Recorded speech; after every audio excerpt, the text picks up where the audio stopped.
Oi pessoal, tudo bom? Estou aqui de volta, mais uma live a respeito de Salmos 1 e hoje no verso 5.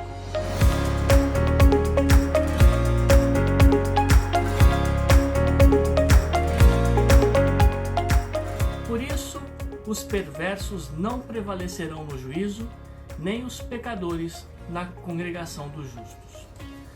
Quando a gente fala a respeito da maldade ou do mal que estamos vivendo, nós estamos falando apenas do fato de se proteger desse mal, principalmente do vírus que está por aí, não é verdade? Mas estamos falando além disso. O verso começa de modo interessante. Se você pega o texto, na parte gramatical, você vai ter aí a palavra, duas combinaçõezinhas. Por isso, que nada mais é do que uma conjunção. E tem esse sentido, por esse momento, por esse motivo, dessa forma, sendo assim, indica principalmente uma consequência daquilo que foi dito ou foi feito.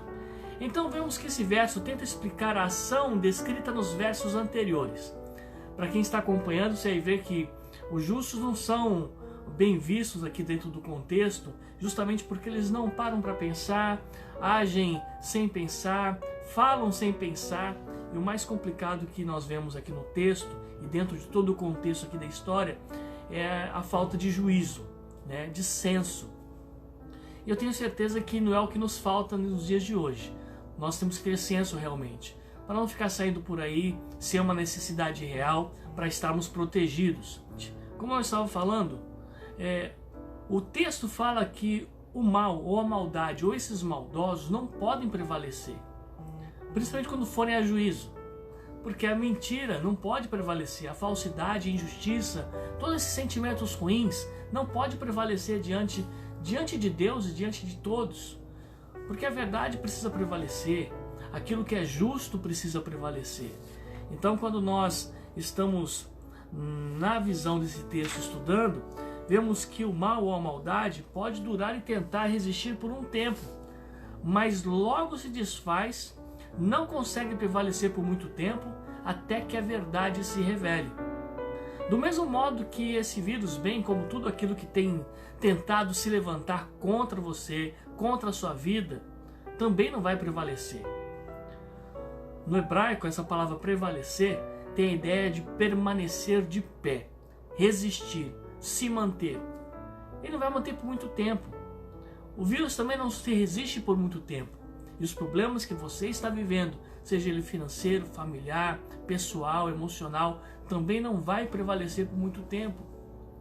Nós vamos entender nesse texto que muita coisa boa nos reserva Deus para que nós possamos crescer, aprender e desenvolver.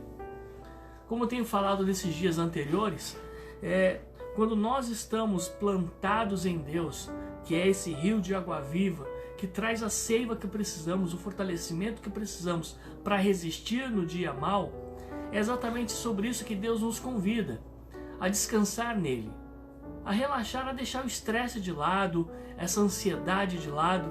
Daí isso complica um pouco, principalmente quando nós temos que ficar trancados dentro de um quarto, de uma casa, com várias pessoas que pensam diferente que nós. E nesse momento é o momento que Deus está burilando, trabalhando com o nosso caráter, trabalhando com o nosso temperamento, exatamente para que nós venhamos a amadurecer de fato. E quando nós entendemos esse texto, nós lembramos da conexão de vários outros versículos que vai ampliando o significado deste mesmo. Principalmente quando nós encontramos que quanto maior o gigante, maior o tombo, não é verdade? Não interessa o tamanho, não tem esse dito popular? Pois é. Essa é uma grande revelação espiritual que, para a nossa vida, para a sua vida, para a minha, principalmente, como eu disse ontem, tudo tem um tempo determinado debaixo do céu. Exatamente. Os textos do livro de Eclesiastes registram assim para nós, não são minhas palavras. Então tudo tem um tempo, tudo tem uma validade, tem uma duração, tudo tem um prazo de validade. Inclusive os seus problemas, as dificuldades. Esse vírus também tem um prazo de validade. Se nós seguirmos à risca tudo que estão nos orientando, logo logo isso vai passar. Então quando nós trabalhamos com isso, nós vamos entender a ideia dessa primeira palavra, dessa conjunção colocada aqui. Por isso, é verdade, não se desespere. Por isso, não se preocupe. O injusto pode ser mantido por muito tempo, mas como diz o jargão popular, um dia a casa cai. Da mesma forma como vemos o gigante que se levanta contra o rei Davi, as muralhas gigantescas de Jericó, o Mar Vermelho e a tirania de Faraó não foram suficientes para impedir o que Deus tinha por realizar para o seu povo hebreu. Da mesma forma, o que se levantou para te destruir pode até tentar ficar aí na sua vida por um tempo, mas ele não pode prevalecer diante desse Deus que tem planos de conquistas para a sua vida. Por isso, todo gigante que se levanta para cair. Toda muralha vai se curvar diante dessa força divina. Todo grande mar de problemas que você está vivendo não irá deter o Deus que determinou para a sua vida. O único que pode, inclusive, mudar a sua história é Ele. Agora, eu coloco aqui também que o único que pode adiar, atrasar e impedir que Deus atue na sua vida é você mesmo, com sua incredulidade, com suas dificuldades. Quando nós analisamos o fato de que Deus cuida de nós, o salmista Davi, ele coloca outros textos interessantes que complementam. Quando ele diz, por essa razão, no Salmo 91, ele fala: não te assustarás o terror noturno, nem a seta que voa de dia, nem a peste que se propaga nas trevas, nem na mortandade que assola ao meio-dia. Em outra parte do versículo ele fala assim: caiam 1000 ao teu lado e 10.000 à tua direita, tu não serás atingido. Nem o mal te sucederá, nem praga alguma chegará à tua tenda. Pois disseste: o Senhor é o meu refúgio, fizeste do Altíssimo a tua morada. É isso que eu também profetizo para você e para sua família. Uma pessoa pergunta, na sua opinião, sobre quem crê no Big Bang ou fala que Deus não existe. Será que Deus vai atender? Será que Deus vai guardar? Ou será que isso é a ira de Deus contra eles? Não, gente. Aqui Deus não está falando da ira dele contra ninguém. O que Deus está falando aqui é o espaço que todos têm. Todos foram criados por eles. Nós, cada um de nós, ainda que tenhamos as nossas dificuldades de acreditar, porque eu sei que não é fácil acreditar. Para quem não sabe, esse verbo crer, que é fé, que parte da palavra fé, ela vem da palavra pisteu, que chega a ser não só um substantivo, mas um verbo. E esse pisteu, que é um verbo, tem um sentido ativo e passivo, 2 sentidos. No sentido ativo, significa a sua atitude de entrega, de confiança. E a outra atitude passiva é a atitude de esperar, de aguardar, porque você confia ao ponto de você se entregar totalmente, que você vai esperar que a situação aconteça. Eu tenho certeza que, ainda que você, por muito tempo, não consiga acreditar, não consiga colocar a atitude dessa fé em prática, muitas vezes nós não colocamos nomes às situações. De repente eu falo que não acredito em Deus, mas eu falo que acredito em uma força suprema. De repente eu falo que não acredito em que Deus pode me salvar de uma situação, mas eu acredito que de uma força soberana que vai me tirar de uma situação. Ou que Deus, ou que alguma coisa vai me ajudar, me iluminar, vai fazer eu entender, eu vou buscar e encontrar soluções. Quem disse que Deus não está nisso também? Quem disse que Deus também não vai te capacitar a vencer, mesmo que você não acredite?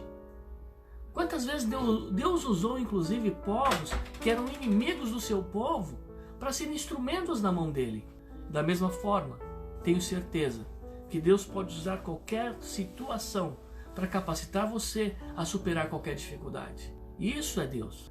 Deus não é um rótulo, Deus não é um objeto, Deus não é uma entidade exclusiva de uma religião ou de uma denominação.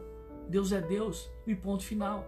O que acontece é que nós instituímos Deus e colocamos Ele dentro de uma espécie de entidade, como diz, religiosa. Ele só faz parte daquilo e ponto final. nós temos que entender a grandeza de Deus. Deus foi quem criou todas as coisas.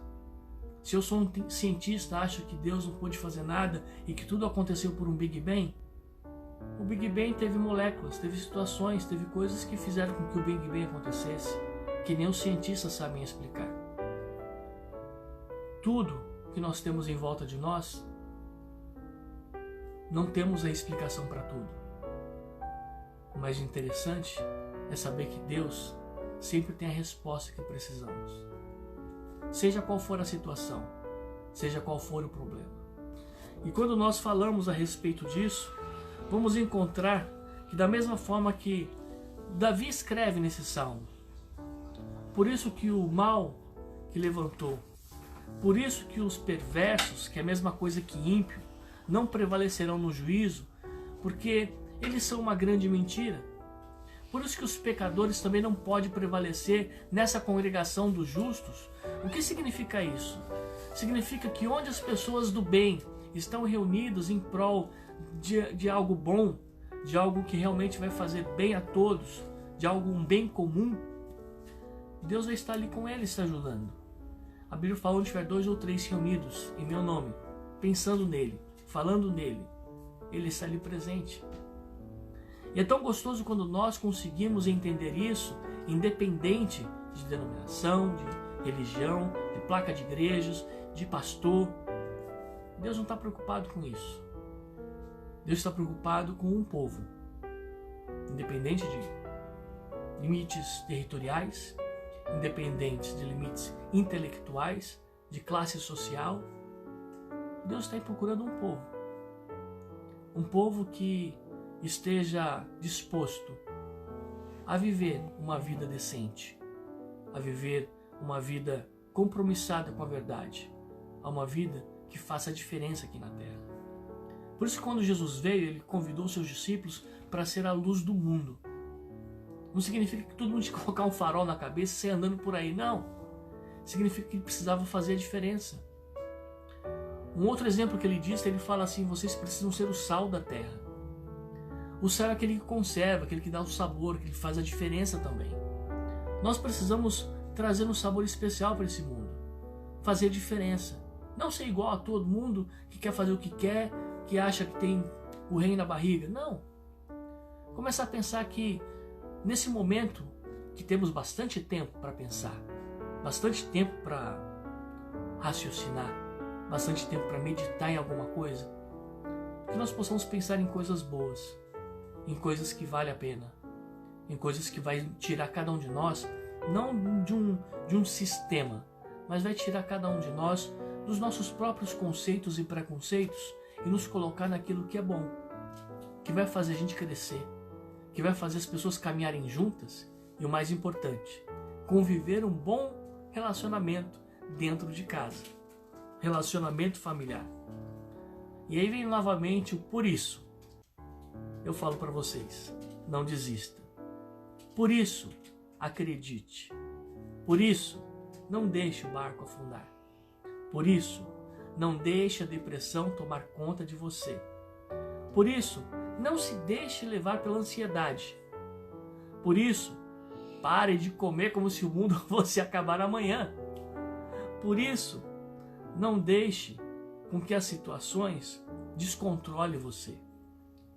E o último, por isso, descanse em Deus.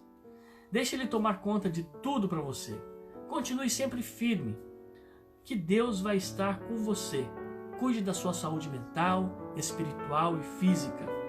Não é momento de correr riscos, é momento de cuidados.